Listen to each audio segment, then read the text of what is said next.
não parar, não precipitar e não retroceder. Então dizer para esse cara, sabe quando nós vamos parar? Nunca, nunca na sua porca vida, né? E aí, pessoal do canal, tranquilo? Então, antes do vídeo, quero pedir a vocês para apoiar o nosso canal, seja membro, participe do apoio, vaquinha ou de qualquer outra forma. A gente também deixa o Pix aí para vocês ajudarem o nosso canal. Estão vendo aí toda a censura que está acontecendo aqui no YouTube, em toda a grande rede social. Então é isso aí, para a gente continuar nessa luta, precisamos do apoio de todos vocês. Muito obrigado a todos, fiquem com o vídeo, sempre com Deus, pátria, família e liberdade. Valeu!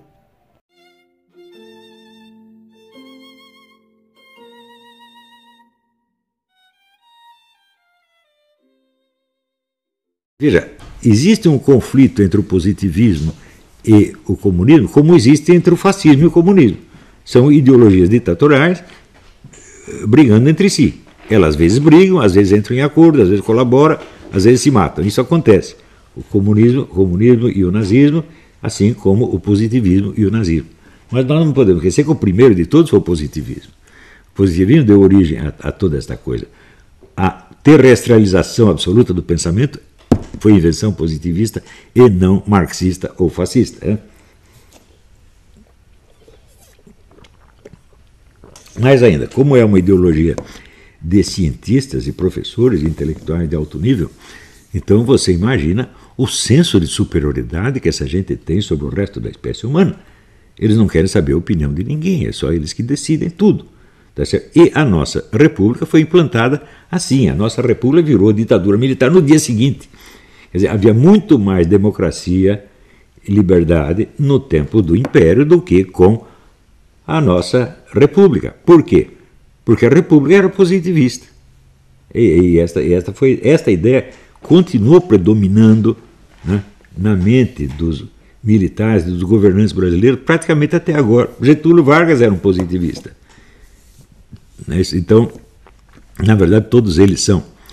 E quando houve o 31 de março, quer dizer, houve a revolta contra o governo pró-comunista do João Goulart, essa revolta começou com líderes conservadores cristãos, pelo menos que se declaravam cristãos, como Carlos Lacerda, Adhemar de Barros, Armor Andrade, e receberam apoio de inúmeros órgãos religiosos da sociedade civil, né?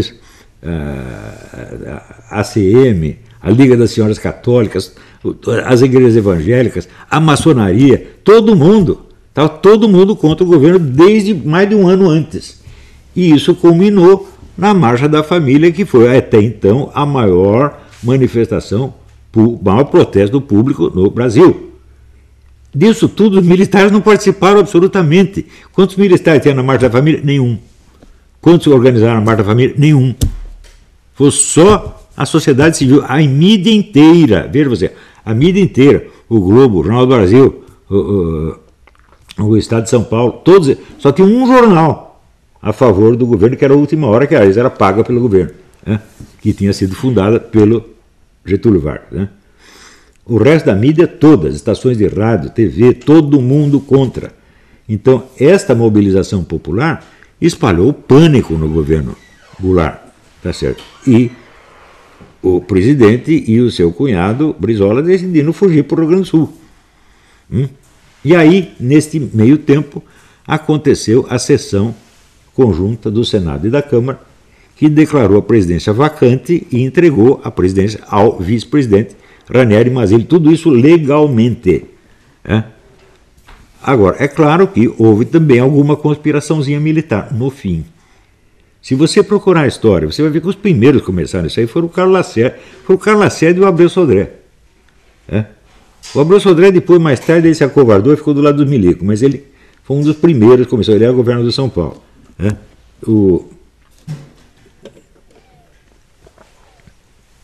O Carlos Lacerda foi, evidentemente, o pioneiro disso tudo. O governador em Minas, o Magalhães Pinto, ele é um dos mais próximos aos militares. Provavelmente ele que articulou os militares no fim. Você só ouve falar de movimento militar contra o João Goulart 2 dias antes da derrubada do homem. Mas a resistência civil vem mais de um ano antes. Então não vem dizer que os militares foram pioneiros nisso. Não. Inclusive, o cara que depois elegeram presidente, que foi o Humberto de Alencar Castelo Branco, ele não queria participar de nada disso. Ele não fazia parte do movimento. Então, muito bem. Quando, então, derrubam o presidente, os militares tomam a fronte e, quando elegem o Castelo Branco presidente, já em 11 de abril, veja, onde estava o João Goulart aí? O João Goulart devia estar na Zâmbia, né? Já tinham derrubado o João Goulart e havia um presidente legalmente constituído, que era o Ranieri Mazzilli, e daí eles inventam de fazer uma eleição e as Forças Armadas impõem o general Castelo Branco como candidato. E, ao ser empossado, o general Castelo Branco faz a sua primeira declaração política. E a declaração política é o seguinte: a direita reacionária não dominará o país. Então, evidentemente, ele deu um golpe, não contra o governo comunista já derrubado, mas contra a direita reacionária que estava tomando o poder. O golpe foi para isto. O golpe foi dado para parar o Carlos Lacerda, para parar o Adhemar de Barros. O Adhemar de Barros foi expulso do país. Né? O Carlos Lacerda foi caçado e provavelmente assassinado. Se vocês leem o livro do Carlos Heitor Coni a respeito, ele coloca lá uma séria suspeita de que mataram o Carlos Lacerda. Outra coisa, é claro que houve algumas cassações de professores universitários comunistas, como, por exemplo, o Fernando Henrique Cardoso, o Gertrude Gianotti.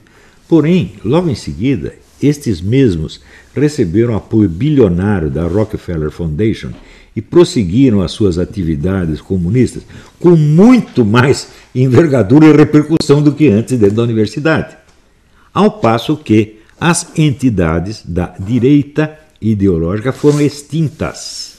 A principal delas chamava-se Convivium, chefiada pelo padre Adolfo Crippa, que publicava uma revista de filosofia, principalmente católica, da mais alta qualidade. O Convivium foi fechado e, preste bem atenção, até hoje, trabalhos publicados na revista Convivium não são aceitos para fins de currículo universitário. Ou seja, fecharam completamente a direita ideológica. Né? Isto foi os militares que fizeram. Eles fizeram mais contra a direita ideológica do que jamais fizeram contra os comunistas. Aliás, a respeito de comunismo, a ignorância ou a indiferença desses homens é uma coisa absolutamente nojenta. Porque, vocês vejam, o livro do Mauro Abranches, 1964, O Elo Perdido. Aquele livro mostra que havia aproximadamente uns 3.000 agentes da KGB no governo Goulart. As Forças Armadas investigaram algum desses? Prenderam algum desses? Mandaram algum desses embora? Não, nunca fizeram nada. Nós só ficamos sabendo disso quando esse brasileiro, cidadão privado, Mauro Abranches, foi investigar lá no serviço secreto, né, da Tchecoslováquia e descobriu tudo isso aí. Mais ainda, o livro do chefe do Serviço Secreto Tcheco no Brasil, Ladislau Bipton, foi publicado 2 vezes com 2 títulos. Um foi esse, The Deception Game, e o outro foi The KGB and Soviet Disinformation, mas é o mesmo livro. Né? Esse livro foi publicado em 1972, pela Universidade de Siracusa. 1972. Aqui ele conta o seguinte: aquela história de que foi a CIA, foi o governo americano que preparou o golpe em 64, fomos nós que inventamos. Nós do Serviço Secreto Tcheco, que é a mesma coisa que a KGB. Como é que nós inventamos? Nós não conhecíamos nenhum agente da CIA lotado no Brasil. Nós queríamos falsificar um documento, mas não tinha o nome de um cara da CIA. Então pegamos um cara do FBI e fizemos uma carta do chefe do FBI, Hoover, J. Edgar Hoover, cumprimentando-o pelo sucesso da operação. Isso se referia ao golpe militar. Veja, os brasileiros são tão ignorantes, eles não sabem o seguinte: o FBI é proibido de atuar no exterior. Só quem atua no exterior é a CIA. A CIA existe para operações de espionagem e contra-espionagem no exterior. O FBI só dentro do território americano. De maneira que se tivesse um cara do FBI atuando no Brasil, seria demitido e não receber uma carta de congratulações do chefe. No entanto, contra o Ladislau Bittmann, nós espalhamos esta carta para toda a mídia e todo mundo acreditou. E daí ficou o mito de que o golpe começou em Washington. Eu também tenho outro depoimento, que é do Paulo Egídio Martins, que foi governador de São Paulo e ministro das Minas e Energia. Um dia eu perguntei a ele: doutor Paulo, é verdade que os americanos ajudaram no golpe de 64? Ele falou: não, não é verdade. Eu disse: como é que o senhor sabe? Eu sei, porque fui eu que fui lá pedir ajuda e saí com a mão à frente e outra atrás. O máximo que eles ofereceram foi um navio de combustível que não foi de graça, nós pagamos. Eu não tinha dinheiro, o Estado não tinha dinheiro, eu pedi empréstimo para o meu sogro, que era um banqueiro da família Bainton. O Bainton deu dinheiro para ele pagou o depósito do navio. O combustível não foi usado, foi devolvido e nunca os americanos devolveram o dinheiro. Isto foi a ajuda que eles deram em 64. Daí aparece até no YouTube, já passou milhares de vezes, aqui a prova de que os americanos estavam lá interferindo. E a prova é um telefonema do embaixador Lincoln Gordon ao presidente Johnson, dizendo: presidente, os tanques estão na rua, o que nós fazemos? Isso já no dia 31, 1º de abril. Quer dizer, isto foi a prova, foi apresentado como prova de que os americanos planejaram tudo. Quer dizer, o que você vê ali é que os americanos estavam sabendo da coisa, mas só souberam dos fatos no último minuto. Portanto, não participaram de nada. Na resposta do Johnson disse: bom, faça alguma coisa. Não é maravilhoso? Agora, o que os militares fizeram para aproveitarem a informação do Ladislau Bittmann e investigar os verdadeiros culpados de uma história que os acusava? Nada. Ficaram quietinhos. Deixaram que a mentira contra as Forças Armadas circulasse livremente durante 30 anos. O que eles fizeram para investigar essa informação do Paulo Egídio e desmascarar a participação americana no golpe? Nada, nada. Sabe por quê? Eles não ligam para a luta ideológica. Quantas vezes eu não ouvi militares dizer: não, isso aí é só papo, quando chegar na hora do pau de fogo, eles estão acabados. E por que tem que chegar na hora do pau de fogo? Se você pode impedir o conflito, para que você ficar esperando porque você sabe que você é mais forte? Isso aqui, sabe o que é? Isso é traição. Quando o Paulo Egídio soltou aquela história de que o Vladimir Herzog era um agente britânico, depois o Zé Mindlin desmentiu, disse: não, o cônsul me falou o contrário e tal. Mas o fato é o seguinte: o fato é que, se esse desmentido valesse alguma coisa, o Paulo Egídio teria retirado essa história do seu livro.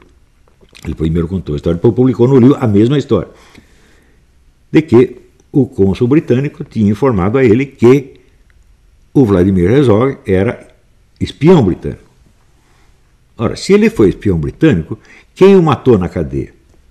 Os militares? Não, os comunistas, evidentemente. Os militares mandaram investigar isso? Nunca. Eles preferiam que um dos seus, o general Edinardo Dávila Mello, levasse a culpa do homicídio sem que eles investigassem nada até hoje. E você vem dizer que esses caras entendem alguma coisa de guerra cultural? Porque agora eles inventaram a guerra híbrida, né? A guerra híbrida, a guerra assimétrica, é isso, é aquilo. Tudo termo técnico bonito. Para disfarçar o quê? Uma ignorância monstruosa. Se você ler os romances que... Desculpa a minha ignorância, o que isso quer dizer com guerra híbrida?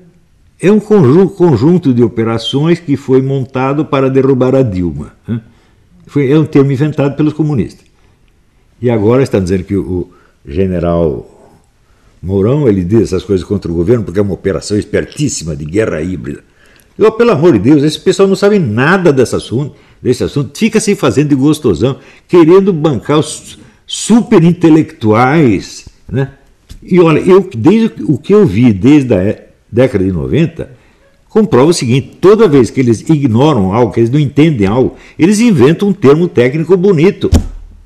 Né? Esse pessoal nunca estudou guerra cultural. Nunca, nada. Eu sei, pô. Como é que eu sei? Em 1993 publiquei meu livro sobre Antônio Gramsci. O primeiro general que mostrou ter lido alguma coisa foi o general José Fábrica, em 2001. E o general Sérgio Coutinho, que estudou seriamente a questão do gramscismo, morreu amargurado com as Forças Armadas porque ninguém prestava atenção no que ele estava ensinando.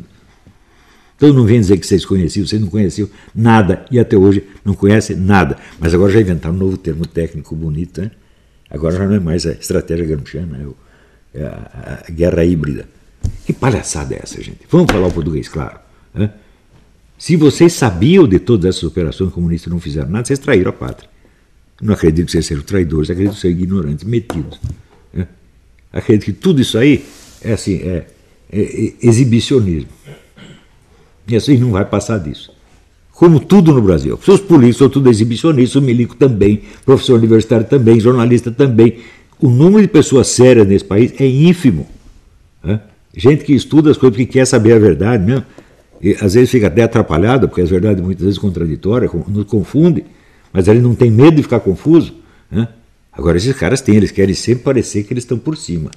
Ah, nós temos já toda a explicação, sabemos o que estamos fazendo, é guerra híbrida. Ora, porra, até onde irá essa palhaçada? Né? Quando você ouve, sei lá, você ouve um político americano falando de um político brasileiro, um professor americano, um professor brasileiro, você vê a diferença entre o que é realidade e o que é pose, porra. Nós temos que acabar com isto. Nós temos que aprender a sinceridade, a simplicidade. Não pode continuar assim.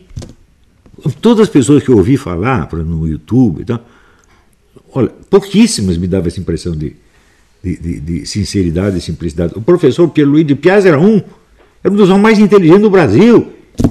E ele dizia as coisas tudo certinho. Ele não está querendo bancar o gostosão. Ele não via com teorias de nomes esquisitos. Ah, isto aqui você não entende, isto aqui é guerra híbrida, fica quieto aí. Ele não fazia isso. Né? Eu nunca vi ele dar um nome bonito para uma teoria sem explicar a teoria. Né? Então, veja, para vocês terem ideia de até onde vão as coisas, olha aqui. Essa coisa do positivismo dos militares brasileiros já estava aqui documentada neste livro do padre Michel Desconhans, um padre belga que lecionou no Brasil muito tempo. Né? O Brasil amanhã? Interrogação. Estão vendo aí? Esse livro é de 1977.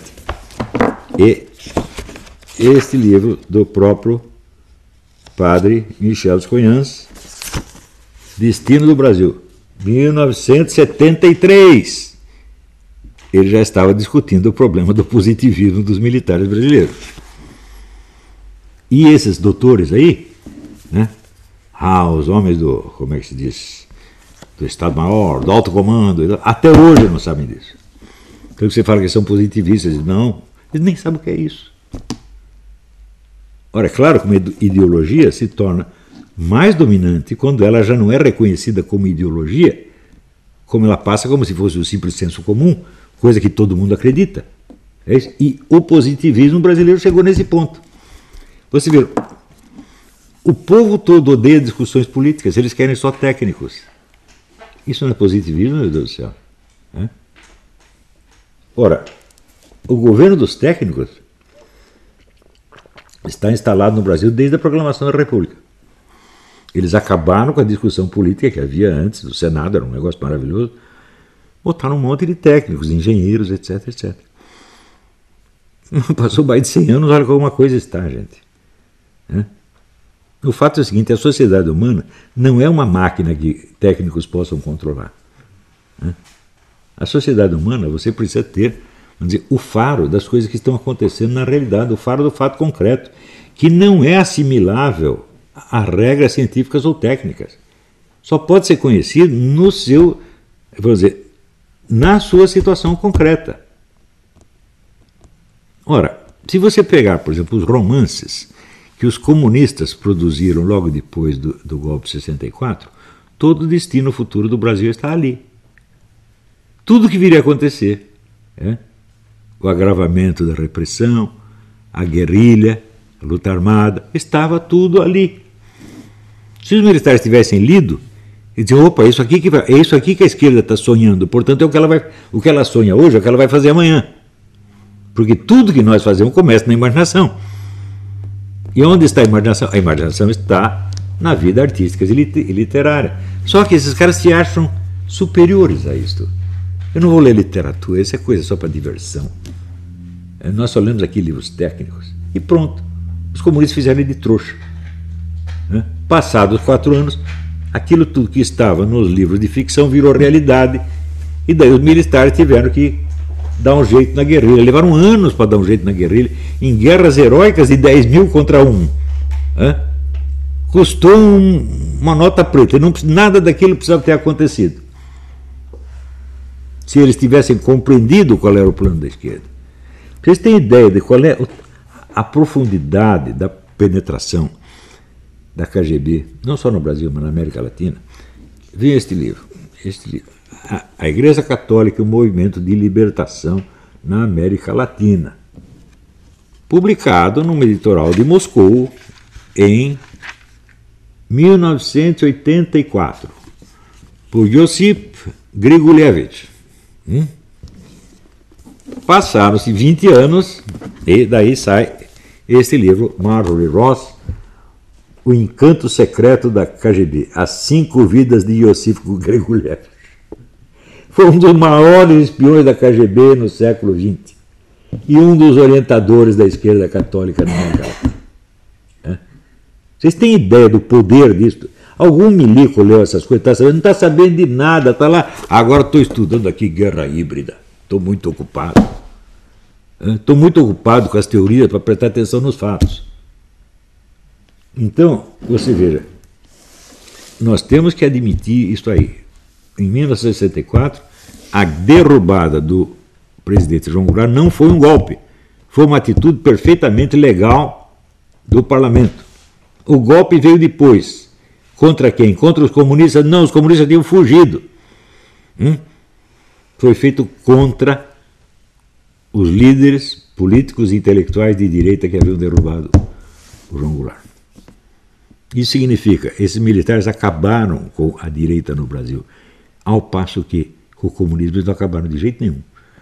O período militar foi o período de maior progresso da indústria do livro comunista no Brasil.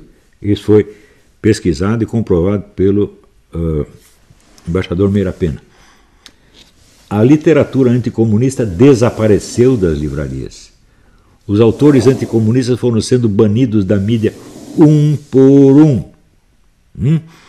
Gustavo Corsão, o Lenildo da Bosa Pessoa, Nicolas Boer, todos eles. Nos últimos meses do governo militar só havia comunistas na mídia. Então, a história de 64 é contada por 2 grupos de mentiras. A mentira auto-vitimizante dos comunistas, que se fazem de coitadinhos. Mataram 400 dos nossos. Sim, mataram 400 de vocês no Brasil, enquanto vocês matavam 100 mil em Cuba. A história dos 17 mil, não. Já tem lá o site Cubdest, está tudo lá, os nomes de um por um. 100 mil em Cuba. Vocês mataram 100 mil. Quantos brasileiros ajudaram a matar esses 100 mil em Cuba? Praticamente todos, porque todos que foram para lá foram para trabalhar no serviço secreto cubano. Então, esta é uma das mentiras. E a outra mentira é essa: as Forças Armadas salvaram o Brasil do comunismo. Nós temos que parar com essa palhaçada, porque isso está sendo vendido de novo, para aumentar e glorificar o prestígio de oficiais militares que, no meu entender, não merecem confiança nenhuma. Tá bom?